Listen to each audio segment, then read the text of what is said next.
হযরতপুর হাটে এসেছিলাম, দেখতে না দেখতে কিন্তু হাটের গরু ফাঁকা হয়ে গেল, বিশেষ করে গাভী ফাঁকা। এই বছর একটা গাভী আমরা দেখতে পাচ্ছি, এই গাভীটা বিক্রি হয়ে গেছে, তাই এখন এখানে রেখে আর কি হাসিল টাসিল করবে, প্যান গাড়ি ঠিক করবে বা টোলা ঠিক করবে।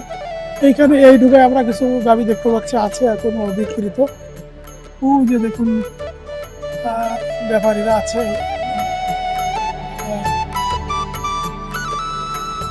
আমরা হাটে আসি, হাটে এসে তাদের কাটা দেওয়ার চেষ্টা করি। আমি দেখি যে আমরা এদিকে দেখতে পাচ্ছি যে এখানে একটা এরাও বিক্রি হয়ে গেছে, দুধ দোয়া রেখে দিয়েছে, আরো গরু কিনেছে। এখানে একটা গরু, এখানে ছিল অনেকগুলো গরু, এখানে আমরা আজকে এসে ভিডিও করেছি। এই যে ভাই দেখতে পাচ্ছেন উনি কিনেছেন, ইয়াং ছেলে। এখন আমরা যাচ্ছি মহসিন ব্যাপারীর ডুগাতে। এই যে মহসিন ব্যাপারীর ডুগাতে বেশ কিছু গরু আছে, এবং এই যে মনে হয় হাটে এসে যে রক্ত ভাঙছে, আর কাছে গরু আছে, ওই যে মহসিন আছে। আর একটু দাঁড়াই।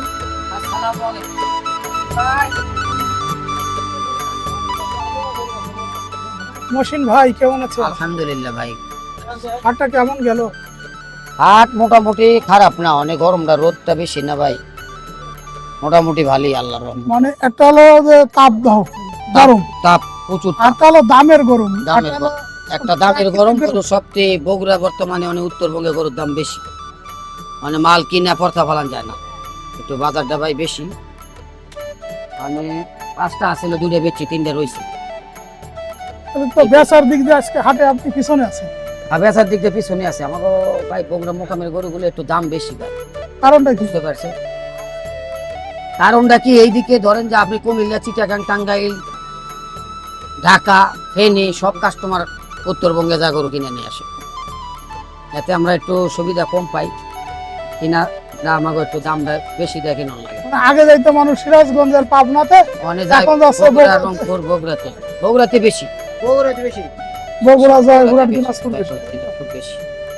এইদিকে মালটি ভালো হয়, এদিকের মালগুলো ভালো হয় আর কি, এর লেগে এনটা বেশি দেয়।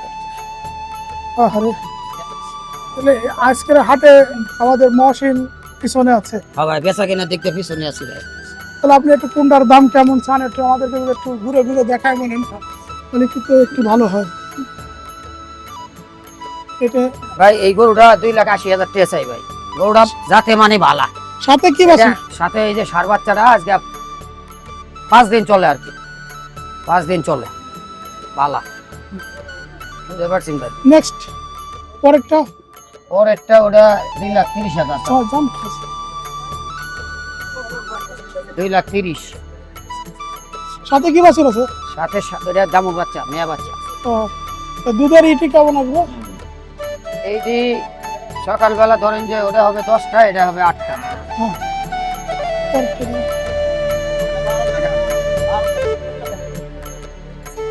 এইটা বলে এটা 12টা হবে সকালে 12টা হবে। জি। সাথে কি বাছুর আছে? সাথে এটা ষাঁড় বাচ্চা। এটা তো উলানটা অনেক বড়, কিন্তু দুধ কম হবে কেন? দুধ কম হবে না তো, 12টা দুধ তো বাড়িতে আছে না ভাই, বিকালে 8টা হবে, 20টা দুধ হইলো। ও 20টা দুধ। হ্যাঁ, আমি যাবো 12টা কইছে, মাসে ধরে নিবে 12টা। সকালবেলা 12টা, ওটা 8-10টা হবে সকালবেলা 12টা, বিকালে ধরেন যে সকালে এমন গরু, এই ধরনের গরু সকালে যদি 12টা হয়, বিকালে ধরেন যে পালাইছে 8টা হইব। এটা দাম চান কত? এটা দাম চাওয়া 2,70,000, বেচা কিনা বসলে কিছু কম বেশ হবে। তাহলে একটু গরুর পাশে গিয়ে একটু দাঁড়ান, কোন দিকে মাথার কাছে দাঁড়ান, মাথার কাছে দাঁড়ান। মহসিন ভাই, এই হাটে অনেক ব্যাপারী আছে, আপনার বিশেষত্ব কি? বিশেষত্ব মানে কোনটা বুঝাইতে? আপনার কাছ থেকে আমরা কেন গরু কিনবো? আমার তো গরু কিনলে আপনি আস্থা রাখা পারবেন, আমার উপরে বিশ্বাস রাখা যদি কিনেন, এতে আপনার আল্লাহর রহমতে মাল, বগুড়ার মাল ভাই খারাপ হয় না। আল্লাহর রহমতে আমরা আনি, ওষুধ পানি করে দিই, 2-4 দিন খাই না, এরপরে আল্লাহর রহমত খাওয়া ধরে গেলে বগুড়ার গরু ভাই সরস হয়। ফিরা ভোগে গরু যদি গাভিন বানায় বাচ্চা দেওয়া পারেন, আমার তো যদি আপনি 25টা হয়, ফিরা ভোগে যা 35টা হবে, এমন রেকর্ড বগুড়ার গরু আছে। এবং আমার তো নিয়ে কাস্টমারে পাইছে, আল্লাহর রহমত বলছেও। এমন লোক বলছে ভাই যে কিছুক্ষণ আগে এক কাস্টমার বলছে যে ভাই 4 বিয়ানের পরে আমি গরু বেচা দিছি, আপনার একটা গরু 4টা বিয়ান খাইছি, আল্লাহ আমার মেলা দিছে, এমন বলে আর কি। আজকে একটা গরু দেখলাম যে রক্ত ভাঙতিছে হাটে, জি, এটি রক্ত ভাঙতেছে, এটা আছে ব্লাড ভাঙ্গা, আপনার বাচ্চা দিছে 5 দিন 10 দিন বাচ্চা দিছে, কিছু ময়লা থাকে শুইলে এই ময়লাটা পড়ে। আর কিছু আছে হয়তো এমন কোনটা দিছে আমার গরুকে দেখছেন, এগুলি আমাকে গরুগুলি কাশি গরু যখন গাড়িতে ওঠে ময়লা থাকে, এই পচা ময়লাগুলা গাড়ির ঝাঁকিতে ঝাঁকিতে পেটে লইরা যায়, হইলে এই ময়লাটি বের হয়ে পড়ে যায়।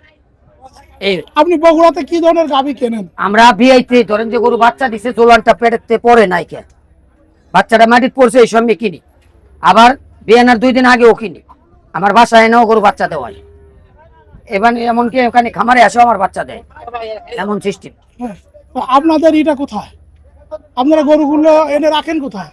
আমাদের গরু থাকে আঠি বাজারে অনেক 2 জায়গায়, একটা থাকে ঢাকা উদ্যান মোহাম্মদপুরে, আর একটা থাকে আপনি হলো এই যে কাঁঠালতলি, এই খামার তো আপনি দেখায় আছে এখানে। কিন্তু আর একটা জায়গা হইতেছে, হইলেও এটা আপনাকে আমি ডাক দেয়, এই প্রতিবেদনটা আল্লাহর রহমতে ওইটাই শেষ। আপনার আপনার মোবাইল নাম্বারটা একটু বলেন। মোবাইল নাম্বার 01827 হ্যাঁ। 3149997। আপনার কাছে যদি কেউ এরকম বকনা কিংবা গাভী চা এনে দিতে পারবেন? ইনশাল্লাহ অবশ্যই পাবে, সবসময় থাকি। আমার গরু একটু বর্তমানে অন্য দিক দিয়ে কিছু গরু আটকে রয়েছে, সমস্যা হচ্ছে, যেমন সমস্যা হয়েছে খুরাই রোগ ধরছে, আমার গরু কিছু আটকে রয়েছে। এর লাগে এই গরুগুলো শেষ হয়ে গেলে নতুন করে গরু আসবে, দিতে পারবো। ঠিক আছে, ওকে, আপনাকে অনেক ধন্যবাদ।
হাটের ভিতরে যে কোনো একটা ব্যাপারী খেটে গরু দেখাতে হলে দুগার বাইরে নিয়ে সুন্দর করে গরুটা দেখানোর সুযোগ আছে কিন্তু এই হযরতপুর হাটে।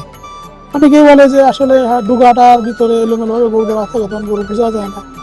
এখানে হাটের ভিতরে নামাইয়ে একদম প্লেন জায়গায় এরা গরু দেখায়। এইটা হলো হযরতপুর হাটের গাভীর এখানে কিন্তু মূল বৈশিষ্ট্য। যেখানে দেখুন এই যে গরুগুলোর ওই যে দেখতে পাচ্ছেন যে এখানে বিক্রেতা তার ক্রেতাকে সুন্দর করে বোঝাচ্ছে গরুটা কেমন।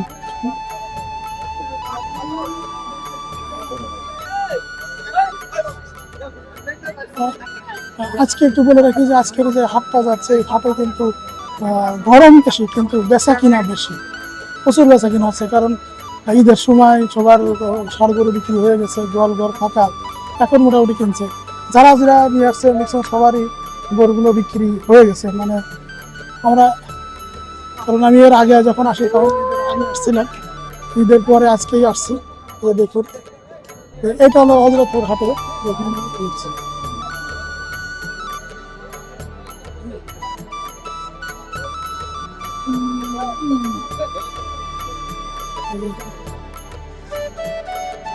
ওই পাশে যে গরুটা বিক্রি হয়েছিল সেই গরুটা বুঝ করে দিয়ে দিল। আমরা এখন আপনাদের জানানোর চেষ্টা করবো যে কয় টাকা বিক্রি হলো। নিয়ে চলে গেল যে গরুটি নিয়ে চলে যাচ্ছে। মাশাআল্লাহ।